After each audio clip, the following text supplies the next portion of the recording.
Good morning. I was listening to a fascinating TEDx talk. I don't know if you all are into TEDx talks, but if you haven't found them yet, well, just find them on YouTube and kick back because you will become addicted. They're fascinating. So yet another fascinating talk, and this one was by Stanford University anthropologist Tanya Luhrmann. She was talking about a remarkable phenomenon that not only do people talk to God, but people learn and experience that God is talking back to them. Her job as an anthropologist is to immerse herself in the world that she studies.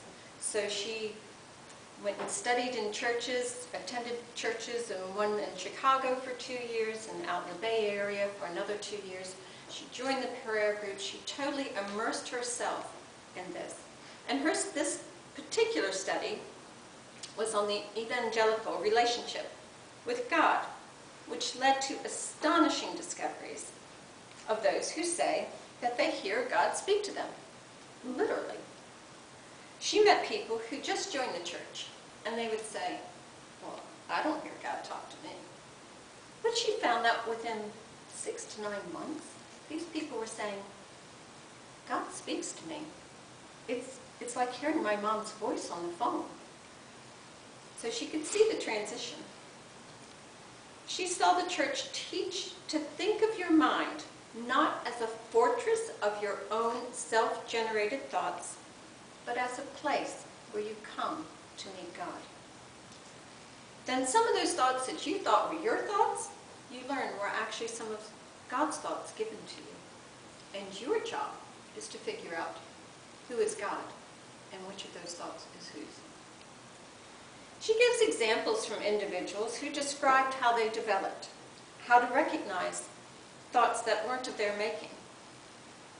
They found that the more spontaneous they were, that the louder they spoke out to them, that the ones that really captured their attention, those were the ones that were coming from God.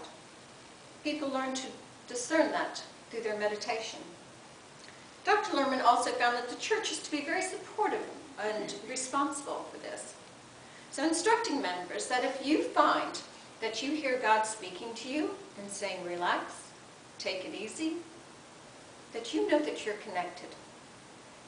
But if you hear God saying, sell off all your things, pack your bags, move to Los Angeles, start a new life, then he invited people to come, sit with your prayer circles, sit and pray with the minister, sit and together let people help you with your prayer to make sure that you are actually hearing God's voice and that you aren't just getting in the way of your own story, because sometimes it's difficult to discern, so they're very supportive. When praying, people use their imagination. It's something that they do not regard as imaginary. But let's face it, you have to use your imagination because God's invisible. It's a very 21st century thing to draw the inference that if you're using your imagination, therefore it is false. Using your inner senses, using your imagination, has been a part of religion and traditional spiritualist beliefs for many, many years. The medieval monastics cultivated their inner sense to make God more alive and real and to be able to hear him better. They developed imagination of being with God, of sitting with God on the park bench, on his lap, just being with God, to better be able to hear him speak to them. Using all of their senses, the more of your senses you use, the easier it becomes. It's a skill that you get better at over time, and it changes you. People say their imagination gets sharper, their imagination becomes more real, and that they're more likely to report. They just hear God's voice pop up, and images become much more vivid. Depending on how she asked the question, between 10 and 70% of people felt that they had had at least one of these odd experiences where God's voice just spoke to them out of nowhere, telling them such things as, get off the bus, you're about to miss your stop.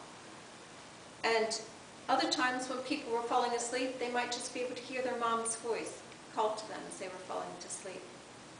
These experiences always had the things in common. They were always positive, and they were always powerful. The more they have practiced this, the more likely it will happen.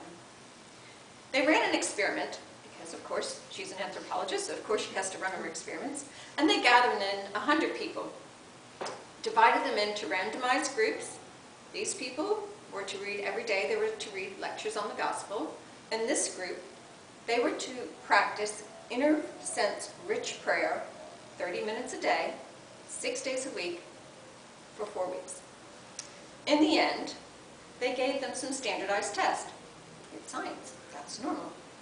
Computerized experiments, and they found that the folks that were in the prayer group, the ones that were connecting, found their images more sharper, and they had more of a sense of God's presence than those that the gospel readers. They found it more, they had more of a sense of God being a person to them, and more unusual spiritual experiences among them, the voices and visions. It also demonstrated that some people are better at it independent of how much they practiced. In part, how comfortable they are in using your imagination and being absorbed in your imagination made the difference.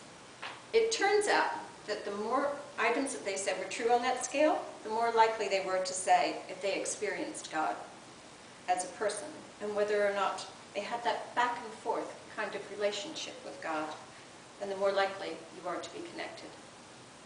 Skeptics say they are just making this up out of their imagination.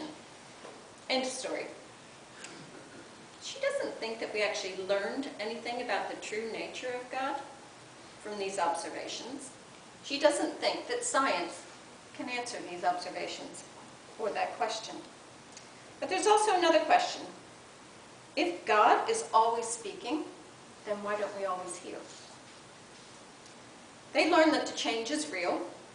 As people enter churches like these and start to pay attention to their minds in new ways and pay attention to their inner senses, they really do have a different experience that they associate with the presence of God.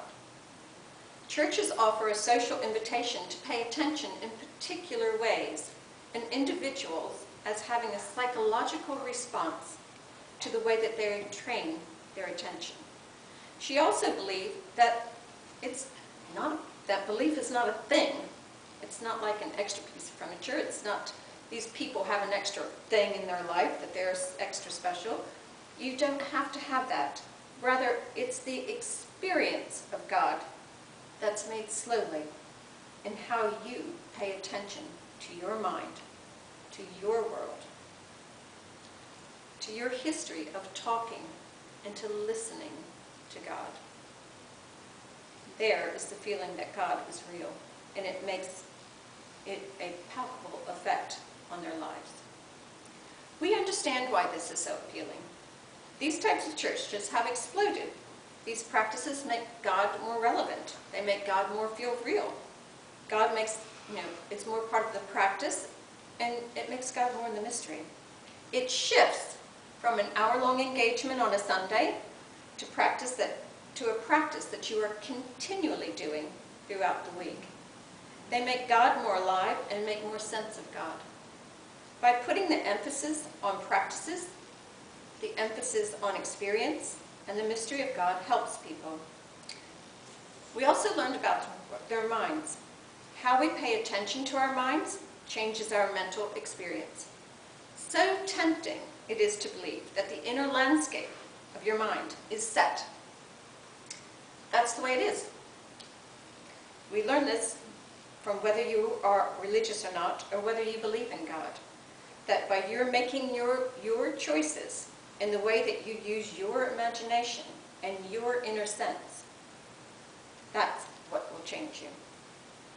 I really did find her TED Talk truly fascinating. It went on in a bit more detail, so I highly recommend it. And the more I listened, the more and more apparent it was to me that this is what we're doing here at our church.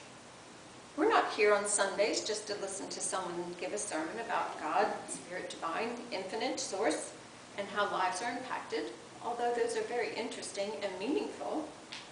We learn here that each and every one of us is learning how to connect with God, the divine, to speak and to listen, and to strengthen our relationship.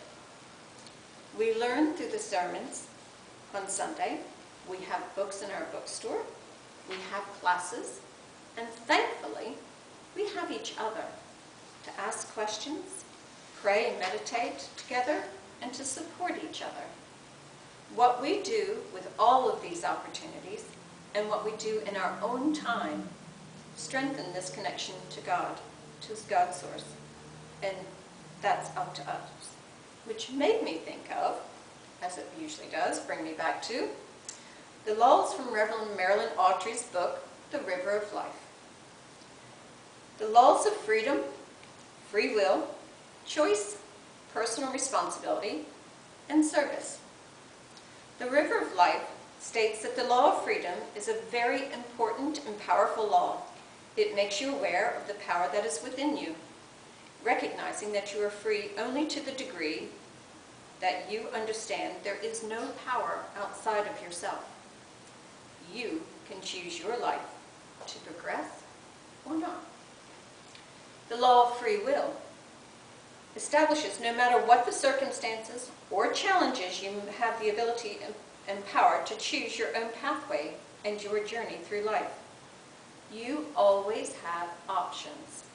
Your creative thoughts, imagination, and actions can either build or destroy. Free will allows you to be the creator of your life. The law of choice can be termed as the engine of our evolutionary process. By your choices, you create the cause and effect of your life. The law of personal responsibility states that although we are interrelated, each individual is accountable for his own conduct and obligations. Throughout life, there are constant reminders that you create your own happiness or unhappiness, as we just spoke about in our Declaration of Principles, as you abide by the laws of nature and God's source. It is your responsibility to do what must be done to raise your level of consciousness. You are the master of your fate, and this requires self-control. And the law of service legislates that we are all here to be of assistance to all of humankind, to be a servant to one another. In evolutionary processes of humankind, the importance of service is always stressed. In looking at these laws, in reference to the TEDx talk, I see this beautiful church of spiritual awareness as being in service to all that enter here and to all that have any connection with the church. We serve by teaching people how to better connect with God and with Spirit, and speaking with God and spirits on a regular basis, strengthening that relationship to be guided for the betterment of our lives and for all lives. Also, one of the many blessings that we have here in our church is that we get to witness and receive messages from spirit messages delivered through spiritualist mediums, giving proof of our loved ones and life on the other side. And that is such a blessing. Those that come here in service supporting the church, not only financially, but with the energy you bring and you share with each other, the time you spend in helping in various ways, opportunities taken to talk to one another and pray for each other, and supporting each other in compassion, growth, and development. The church is much more than this sweet building. However, it's always the laws of freedom, free will, choice, and personal responsibility that are the true deciding factors of how each of us is going to develop our personal relationship with God's Spirit. What time are we devoting to our meditations? How often do we communicate with God throughout the day? Do we stop and have those conversations? Chatting together while we're doing things, having a cup of coffee, just driving? Do you have that connection with God? Taking time to listen to God, because talking is much easier than listening. I can vouch for that. And it's your choice. What are you going to devote your time to? Are you going to devote your time to that TV show, to Facebook, or are you going to devote your time to some meditation and time to sit in quiet and listen? And using free will, the power that is within you to control how and what your mind does, not accepting any presets. Stephen R. Covey stated, every human has 4 endowments: self-awareness, conscious, independent will, and creative imagination. These give us the ultimate freedom, the power to choose, to respond, to change. And going forward, how are you going to use your personal responsibility, your choice, your freedom, your free will to create your relationship with God's Spirit? And how are you going to be in service to others? And on this Sunday, just following Independence Day, let us rejoice and give thanks to all the military men and women that have chosen to be in service to us here in the USA and to allow us the many freedoms, including religious freedoms, that we enjoy so much. May I ask that all those that have been in the military, would you please stand?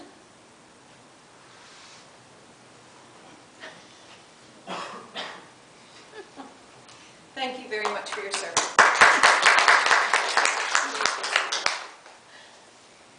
Thank you for your service to being in service for all of humankind. In closing, I ask you to ponder, how are you going to use your power to strengthen your relationship with God and Spirit on a daily basis? How are you going to be in service to your fellow men?